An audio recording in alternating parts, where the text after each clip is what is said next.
So I recently, last night while I was falling asleep, saw a YouTube video about an AI that can generate 100 images a second, um, which is good enough to animate stuff. Although it wouldn't be good for animation because it doesn't predict motion. But that's aside from the point. The point is, I can work on my new fantasy idea now. Let's see. This one's supposed to rotate. Ah, here we go. Um, this is a 16-sided shape called a rhombic octahedron. Um, the idea is that if I create a um a Google Street View style navigation system and a graphic novel style visual style and interface, and have everything be AI generated, I could place a portal, like in the game Portal, a world portal, at each of the faces of the rhombic octahedron that leads to another rhombic octahedron, and they're all set apart some distance, linking together as if they were tiling, but because they don't actually tile, there will be empty space between them. But the thing is, when you're inside of the rhombic octahedron and you're looking through all of the world portals, you only see the next rhombic octahedron, and so you're basically inside of worked space. The space inside of the rhombic octahedron is bigger than the space outside of the rhombic octahedron, um, because normally,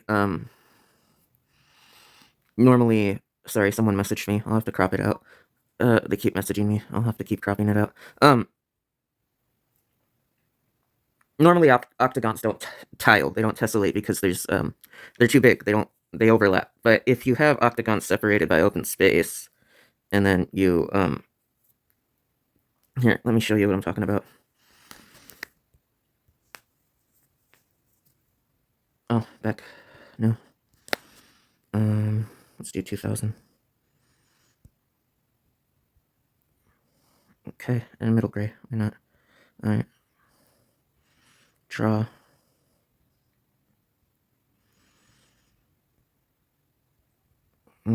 Octagon, there's a pentagon. Let's see here.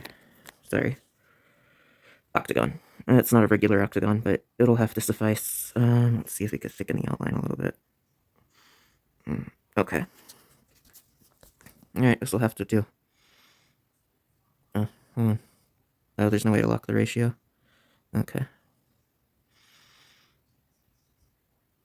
Oh, there is a way to lock the ratio. Okay, we'll just call it back. Lock the ratio. Put it in the center. Done. Summon another one. Apply. Lock the ratio.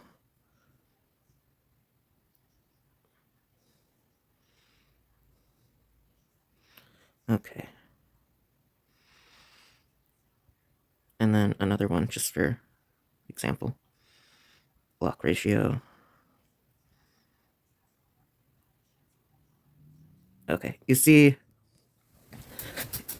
how if I put one here, or if I try to put one here, there's overlap? Like, these two are overlapping. They should be like this, but because I put this one here, instead they're like this. That's what I mean when I say they don't tile. However, if we just put them like this, oh, oops, and then we make it so that this leads to that, and this leads to that via portals, then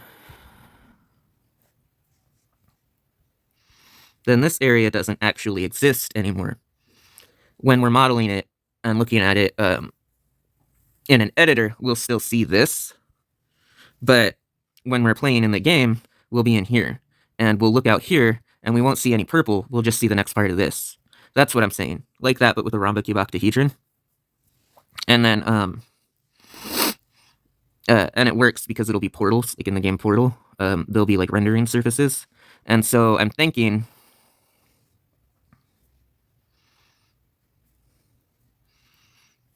this is a layer, this is a layer. We'll go 3 layers out, 3 layers deep, and then we'll use some perspective rendering tricks so that anything at the outer edge of the 3rd layer will be infinitely small from the perspective of the first layer, if you can see all the way out to there. So it will, anything here will be at the vanishing point and will be infinitely small, and anything between here and here will be scaled with a little bit of a lensing effect, so that we don't have to use fog to hide things. We just use clutter and a bit of a four-dimensional lens to hide things. So that's the general idea. Except instead of octagons, we'll use rhomba, or let me see what it was called, rhombocubooctahedrons instead of regular octagons. But it'll be the same idea, just a bunch of these stacked in space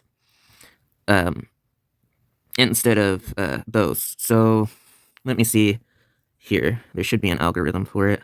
Desmos. Come on, Desmos, load faster, please. Thank you. Let's see here. Log in, sign in with Google.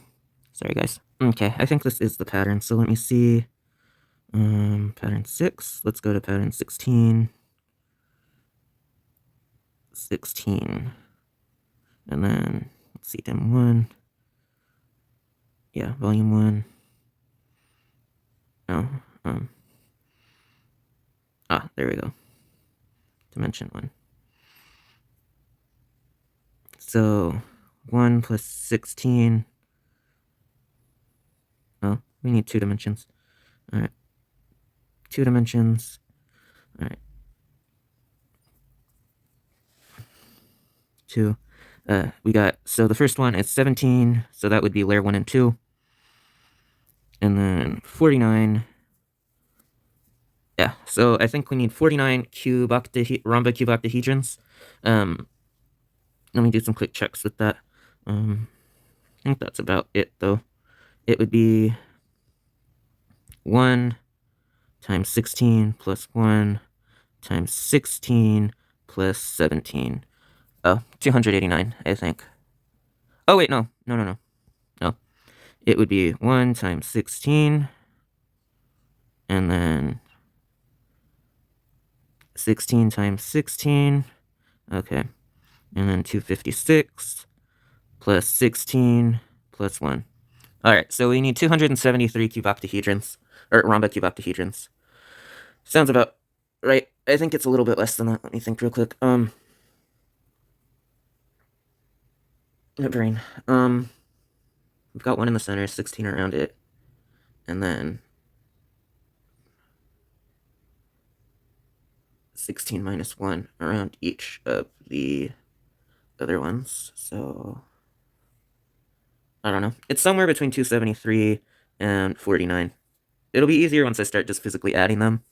But for now, that's the general idea. We'll create prop objects and fill each room with a prop object, and then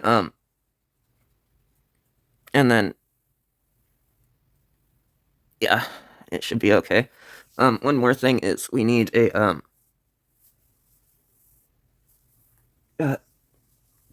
we need a little bit of asymmetry. Looking up should show you the skybox instead of showing you a distortion that leads to the a four-dimensional lensing effect that leads to the vanishing point. So yeah, that's for up. But for down and forward, left, right, etc., we'll use the four-dimensional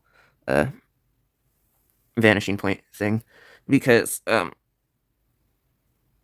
otherwise we just won't have a sky, and skies are pretty important. So yeah, we'll have the infinite hallway effect for things that are in front of you and things that are under you, and yeah, but for things that are above you, we'll just have the sky render on the final portal surface. I think that seems fair. Yeah, so we'll use atmospheric perspective for things that are up, but we'll use infinite hallway perspective for things that are forwards or down. That seems fair. Alright, see ya, everybody. I'm gonna work on this game. It'll be cool. Bye. It'll be based on role-playing games and stuff, but it'll have, like, character customization, and it'll be, like, crazy stuff. Alright, bye.